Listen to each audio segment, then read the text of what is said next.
Item ಯಾವುದೇ ಇರಲಿ try ಮಾಡಿ ಆಚಿ ಚಿಕನ್ ಮಸಾಲಾ. ಆಚಿ ಚಿಕನ್ ಮಸಾಲಾ ಹೊಸೂರಿಗೆ ಇಂಟರ್ನ್ಶಿಪ್ ಕೆಲಸಕ್ಕೆ ಅಂತ ಬಂದಿದ್ಲು ಡ್ಯೂಟಿ ಮೇಲೆ. ಅಲ್ಲಿಂದ ಒಂದು ತಿಂಗಳಿಗೆ ಹುಡುಗಿನ ಬಿಡ್ಸು ಕರ್ಕೊಂಬಂದು ಮದುವೆ ಮಾಡ್ಕೊಂಡು ಅಕ್ಕನ ಮನೇಲಿ ಇಟ್ಕೊಂಡು ನಾವು ಬೇಡ ಕಣವ ಅಂತ ಕರೆದ್ವಿ. ಕರೆದ್ರು ಹುಡುಗಿನ ಬರೋಕೆ ಬಿಡ್ದಂಗೆ ಒಂದು ದಿವಸಕ್ಕೂ ನನ್ನ ಮನೆ ಬಾಗಿಲಿಗೆ ಮದುವೆ ಮಾಡ್ಕೊಂಡಾಗಿಂದ ನಾವು ಬಂದ್ಮೇಲೆ ಕರೆದ್ವಿ ಬಾರವ್ವ ಅಂತ. ಬರ್ತೀನಿ ಅಂತ ಹೇಳ್ದ. ಬರ್ತೀನಿ ಕಣಮ್ಮ ಬರ್ತೀನಿ ಅಂತ ಹೇಳಿದ್ಲು. ಒಂದು ದಿವಸ ಬರ್ತೀನಿ ಅಂತ ನಾನು ಒಂದ್ಸರಿ ಬಂದು ನೋಡ್ಕೊಂಡು ಹೋದ್ಮೇಲೆ ಹುಡುಗಿಗೆ ಟಾರ್ಚರ್ ಕೊಡೋಕೆ ಶುರು ಮಾಡ್ಕೊಂಡ. ನಾನು ಬಂದು ಒಂದ್ಸರಿ ನೋಡ್ಕೊಂಡು ಹೋದ್ಮೇಲೆ ನೀನು ಇಬ್ಬರು ಅಕ್ಕರಿಗೆ ಮದುವೆ ಮಾಡಿ ಎಲ್ಲ ಮಾಡಿಸಿ ಕೊಟ್ಟಿದ್ದಾರೆ, ಬೇಕಾದಾಗ ಕೊಟ್ಟಿದ್ದಾರೆ, ಮಾಡಿದ್ದಾರೆ ಕಣೆ, ನಿನಗೆ ಯಾಕೆ ಕೊಡಲ್ಲ? ನೀನು ಕೇಳಿ ಅವ್ರನ್ನ, ನೀನು ಇಸ್ಕೊಳ್ಳೆ, ನೀನು ಮಾಡೇ ಟಾರ್ಚರ್ ಹುಡುಗಿಗೆ ದುಡ್ಡು ಇಸ್ಕೊಂಡು ಬಾರೆ ಒಡವೆ ಮಾಡಿಸಿ. ನನಗೆ ಒಡವೆ ಮಾಡಿಸ್ಕೊಡೆ, ಬೈಕ್ ಕೊಡ್ಸೆ ಅಂತ ಹುಡುಗಿ ಎಲ್ಲಿಂದ ಕೊಡಿಸ್ತಿತ್ತಪ್ಪ ಬೈಕ್ನ? ಬೈಕ್ ಕೊಡಿಸ್ರಿ ಅಂತ ಹುಡುಗಿಗೆ ಟಾರ್ಚರ್ ಕೊಡ್ತಿದ್ನಂತೆ. ನಿಮ್ಮ ಅಮ್ಮರ ಹತ್ರ ವರದಕ್ಷಿಣೆ ಇಸ್ಕೊಬಾರೆ, ನಿಮ್ಮ ಅಕ್ಕರಿಗೆಲ್ಲ ಮಾಡಿಲ್ವೇನೆ ಅವರು ಅಂತ ಕೇಳ್ದ. ನಾನು ಕೇಳ್ದೆ, ಅದಕ್ಕೆ ನಾನೇ ನಿನಗೆ ಮದುವೆ ಮಾಡಿಕೊಟ್ಟಿದ್ದೇನಪ್ಪ ನಾನು ನಿನಗೆ ಕೊಡೋಕ್ಕೆ. ನಾನು ಬೇಕಾದಾಗ ನನ್ನ ಮಗಳಿಗೆ ಯಾವಾಗಾರು ನಾನು ಕೊಟ್ಕೊಳ್ತೀನಿ ಅಂತ ಹೇಳ್ದೆ. ನನಗಿಷ್ಟ ಆದಾಗ ನಾನು ಮಾಡ್ತೀನಿ ನನ್ನ ಮಗಳಿಗೆ, ನಿನ್ನನ್ನೇನೋ ಕೇಳಿ ಕೊಡಬೇಕು ನಾನು ಅಂತ ಅವನಿಗೆ ಹೇಳ್ದೆ ಕಣಪ್ಪ. ನಾನು ಹೇಳಿದ್ರು ನನ್ನ ಮಗಳನ್ನ ಕೇಳ್ದಂಗೆ ಗಾರ್ಮೆಂಟಿಗೆ ಹೋಗ್ತಿದ್ಲು, ಟ್ಯೂಷನ್ ಮಾಡ್ತಿದ್ಲು.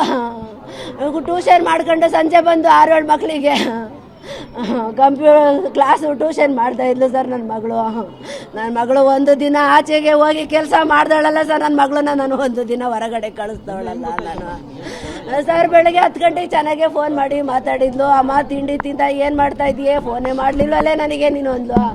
ಅವ್ವ ಶನಿವಾರ ಎಲ್ಲ ಡ್ಯೂಟಿ ಮಾಡಿ ಎಲ್ಲ ಹೋಗಿ ಬಂದೆ ಅಂದೆ, ಭಾನುವಾರ ಮಲಗಿರ್ತೀಯಲ್ಲೇ ನೀನೇ ಮಾಡಲಿ ಅಂತ ನಾನು ಸುಮ್ಮನಾದೆ ಕಣೆ ಅಂದೆ ಕಣಪ್ಪ. ನಾನು ಅಬ್ಬ ಹೇಳ್ಕೊಂಡಿದ್ದು ಅವನೊಂಥರ ಸೈಕೋ ಅಂತೆ, ಸೈಕೋ ಅಂತೆ. ವರದಕ್ಷಿಣೆ ಕೊಡಲಿಲ್ಲ, ಮದುವೆ ಮಾಡಿಕೊಡ್ಲಿಲ್ಲ, ಬಾರೆ ಹೋಗಿ ನಂಗೆಲ್ಲ ಅದನ್ನು ಕೊಡ್ಸೆ. ಅವಳು ಮನೆಯಿಂದ ಬರಬೇಕಾರೆ ಸಂಕ್ರಾಂತಿ ಹಬ್ಬಕ್ಕೆ ಅಂತ ಬಂದಿದ್ಲು. ನಾವು ಅವಳು ಮದುವೆಗೆ ಅಂತ ದುಡ್ಡು ಇಟ್ಟಿದ್ದೆ ಕಣಪ್ಪ ನನ್ನ ಮನೇಲಿ. ನಾವು ಅದನ್ನ ನೋಡ್ಕೊಂಡೇ ಇರಲಿಲ್ಲ. ಅವಳು ತಗೊಂಡು ಬಂದ್ರು ಅದು ಸಾಕಾಗಿಲ್ಲ ಅಂತ ಹೇಳಿ ನಾನು ಒಂದ್ಸರಿ ಬಂದು ಹೋದ್ಮೇಲಿಂದ ಟಾರ್ಚರ್ ಶುರು ಮಾಡ್ಕೊಂಡ ಹುಡುಗಿಗೆ.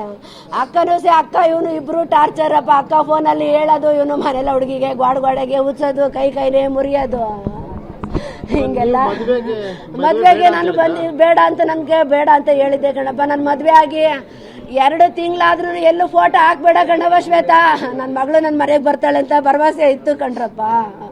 ಮದ್ವೆ ಆಗಿ ಫೋಟೋ ಎಲ್ಲೂ ಹಾಕ್ಬೇಡ ಕಣವ ಅಂತ ನಾನು ಊರೊಳಗಡೆ ಎಲ್ಲೂ ಹೇಳ್ಕೊಂಡಿರ್ಲಿಲ್ಲ ನನ್ನ ಮಗಳು ಹೋಗಿದ್ದನ್ನ ಬಂದಿದ್ದನ್ನ. 2 ತಿಂಗಳಾದ್ಮೇಲೆ ಹುಡುಗಿಗೆ ಟಾರ್ಚರ್ ಕೊಟ್ಟು ನಿಮ್ಮಮ್ಮ ಇನ್ನೊಂದು ಮದುವೆ ಮಾಡ್ತಾಳೇನೆ ನನ್ನನ್ನು ಬಿಡಿಸಿ, ಆಕೆ ಇನ್ಸ್ಟಾಗ್ರಾಮಿಗೆ ಫೋಟೋ ಎಲ್ಲ ಹಾಕು ಅಂತ ಹೇಳಿ ಹುಡುಗಿನ ಫೋಟೋ ಎಲ್ಲ ಹಾಕ್ಸಿ ಜನಕ್ಕೆಲ್ಲ ಗೊತ್ತಾಗಂಗೆ ಪಬ್ಲಿಕ್ ಮಾಡ್ಬಿಟ್ಟ ಕಣಪ್ಪ. ಪಬ್ಲಿಕ್ ಆದ್ಮೇಲೆ ಬಿಡು, ಇನ್ನೇನು ಜನಕ್ಕೆ ಗೊತ್ತಾಯ್ತು ಬಿಡೋ, ಹೇಗ ಜೀವನ ಮಾಡ್ಕೊಂಡು ಹೋಗ್ಲಿ ಅಂತ ನಾನು ನನ್ನ ಮನೇಲಿ ನನ್ನ ಗಂಡ ಎಲ್ಲ ಒಂದ್ಸರಿ ಬಂದು ನೋಡ್ಕೊಂಡು ಹೋಗಿದ್ದೆ. ತಡ ಅವತ್ತು ಶುರು ಮಾಡ್ಕೊಂಡೆ ನಾ ಹುಡುಗಿಗೆ ಟಾರ್ಚರ್ ಕೊಡಕ್ಕೆ. ಹೇಳಿದ್ದೆ ನಿನ್ಗೆ ಅವ್ರ ಅಕ್ಕನ ಜೊತೆ ಇಷ್ಟ ಇಲ್ಲ ಅಂತಂದ್ರೆ ನೀನು ಹೊರಗಡೆ ಮಾತಾಡ್ಕೊಂಡು ನಂಬರ್ ಡಿಲೀಟ್ ಮಾಡು, ನನ್ನ ಮಗಳ ಎದುರಿಗೆ ಮಾತಾಡಬೇಡ ಕಣ ನೀನು ಅಂತಾನು ನಾನು ಹೇಳಿದ್ದೆ ಕಣಪ್ಪ. ನಾನು ಏನೋ ನಿನಗೆ ಕೊಡಬೇಕು, ನನ್ನ ಮಗಳಿಗೆ ನಾನು ಏನು ಮಾಡಬೇಕು ನಾನು ಮಾಡ್ತೀನಿ, ನಾನು ಈಗಲೇ ಏನೂ ಕೊಡಲ್ಲ ನಿಮಗೆ. ನನ್ನ ಮಗಳು ಚೆನ್ನಾಗಿದ್ದೀನಿ ನಾನು ಅಂತ ಹೇಳಿ ನಾನು ಏನು ಬೇಕಾದ್ರೂ ಕೊಡ್ತೀನಿ ಕಣಪ್ಪ, ನಾನು ಮಾಡಿಸ್ತೀನಿ ಅಂತ ಹೇಳಿದ್ದೆ ಕಣಪ್ಪ. ನಾನು ಹೇಳಿದ್ದೆ. ನೆನ್ನೆ ಮಧ್ಯಾಹ್ನ PGಗೆ ಫೋನ್ ಮಾಡಿದ್ಲು, ಅಮ್ಮ ದುಡ್ಡು ಹಾಕಮ್ಮ ಅಂತಂದು. ನಂದು ಯಾಕೆ ಬರ್ತಾ ಇರಲಿಲ್ಲ, ನನ್ನ ಮಗಳು ಕೇಳಿದ್ಲು, ಓಕೆ ಫೋನ್ಪೇ ವರ್ಕ್ ಆಗ್ತಿಲ್ಲ ಅಂತ ಅಂದ್ಲು. ಸರಿ ಅಮ್ಮ ಫೋನ್ಪೇ ವರ್ಕ್ ಆಗಲಿಲ್ಲ ಅಂದ್ರೆ ಪರವಾಗಿಲ್ಲ, ನಂದು ಸಂಬಳದ ದುಡ್ಡು ಇದೆ ಅಂತ ಹೇಳಿ ಬಂದ್ಲು ಮನೆಗೆ. ಬೀರುವಲ್ಲಿ ಸಂಬಳದ ದುಡ್ಡು ತೆಗ್ದು ನೋಡಿದಾಗ ಸಂಬಳದ ದುಡ್ಡು ತಗೊಂಡು ಹೋಗ್ಬಿಟ್ಟಿದ್ದಮ್ಮ, ಸಂಬಳದ ದುಡ್ಡು ಎತ್ಕೊಂಡು ಹೋಗಿದ್ದಾನೆ ಕಣಮ್ಮ ಅಂದ್ಲು. ಸರಿ ಆಯ್ತಮ್ಮ, ನನ್ನ ಕಿವಿ ಓಲೆನ ಇಟ್ಟು ನಾನು PGಗೆ ಹೋಗ್ತಾ ಇದ್ದೀನಮ್ಮ, ನೀನು ಟೆನ್ಷನ್ ಮಾಡ್ಕೋಬೇಡ ಅಂತ ಹೇಳಿದ್ಲು. ನಾನು ಅಷ್ಟು ಇಷ್ಟು ಅಂತಲ್ಲ, ಒಡವೆ ದುಡ್ಡು ಮನೆಗೆ ಸೈಡ್ ತಗೋಬೇಕು, ನಾನು ಸೈಡ್ ಕೊಡ್ಸಕ್ಕೆ ಹೇಳು ಅವರಿಗೆ, ಸೈಡ್ ಕೊಡ್ಸಕ್ಕೆ ಹೇಳು ಅಂತ ಹೇಳ್ತಿದ್ನಂತೆ ಕಣಪ್ಪ. ಸೈಡ್ ಕೊಡಿಸ್ಲಿ ನಿನ್ನ ಮಕ್ಳು ಇಬ್ರಿಗೂ ಮಾಡಿಲ್ವೇನೆ? ಮಾಡಿದಾರಲ್ಲ, ಎಲ್ಲಾನು ಮಾಡಿದಾರೆ. ನೀನ್ ಇಬ್ರು ಹೆಣ್ಮಕ್ಳಿಗೆ ಮಾಡ್ದಂಗೆ ನೀನು ಮಾಡಿಸ್ಕೊಳ್ಳೆ ಅಂತ ಹುಡುಗಿನ ಪ್ರಾಣ ತಿಂತು. ಸರ್ ಕೊಟ್ಟಿದ್ರೆ ನನ್ನ ಮಗಳನ್ನ ಅವನೇ ಸಾಯಿಸಿರೋದು ಸರ್, ಅವನೇ ನೇಣ ಹಾಕಿರೋದು ನನ್ನ ಮಗಳನ್ನ. ಎಲ್ಲ ಸ್ಟೇಷನ್ಗೆ ಕರ್ಕೊಂಡೋಗಿ ಮಡಿಕೊಂಡಿದಾರಂತೆ ಸರ್. ನಾನು ಬಂದಾಗಿಂದ ಅವ್ರ ಅಕ್ಕ ಚೀಟಿ ವ್ಯವಹಾರ ಮಾಡ್ತಾಳಂತೆ ಸರ್ ಅವಳು. ಅಕ್ಕ ಚೀಟಿ ವ್ಯವಹಾರ ಮಾಡ್ತಾಳಂತೆ. ನನ್ನ ಮಗಳನ್ನ ಕರ್ಕೊಂಬಂದು ನನಗೆ ಗೊತ್ತಿಲ್ದಂಗೆ ಮದುವೆ ಮಾಡ್ಕೊಂಡ್ರು ಕಣಪ್ಪ. ಬೇಡ ಕಣವ ನಾನು ಅಂತ ಸಾರಿ. ಡೆತ್ ನೋಟ್ ಅವರಿಗೆ ಅಕ್ಕ ಗಂಡನು ಸೇರಿ ನನಗೆ ಹಿಂಸೆ ಕೊಡ್ತಾ ಇದ್ರು.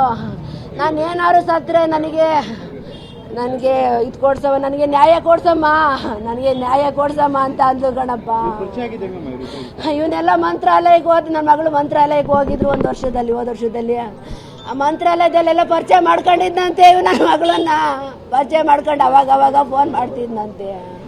ಫೋನ್ ಮಾಡಿ ಫ್ರೆಂಡು ಮಾತಾಡ್ಸು ನನ್ನನ್ನು ಫ್ರೆಂಡು ಅಂತಿದ್ದಂತೆ. ಏನೋ ಫ್ರೆಂಡು ಬಿಡು, ನನ್ನ ಮಗಳು ಎರಡನೇ ಊರು ಅವ್ರ ತಾಯಿ ನನ್ನ ಎರಡನೇ ಮಗಳು ಕೊಟ್ಟಿರೋದು ಹತ್ರದ ರಮ್ಮನೂರು ಬಿಡು, ಅಕ್ಕಪಕ್ಕದವ್ರು ಅಲ್ವಪ್ಪ ನೆಂಟರು ಅಂತ ಹೇಳಿ ಪರಿಚಯ ಮಾಡ್ಕೊಂಡು 3-4 ಸತಿ ಕೇಳಿದಂತೆ.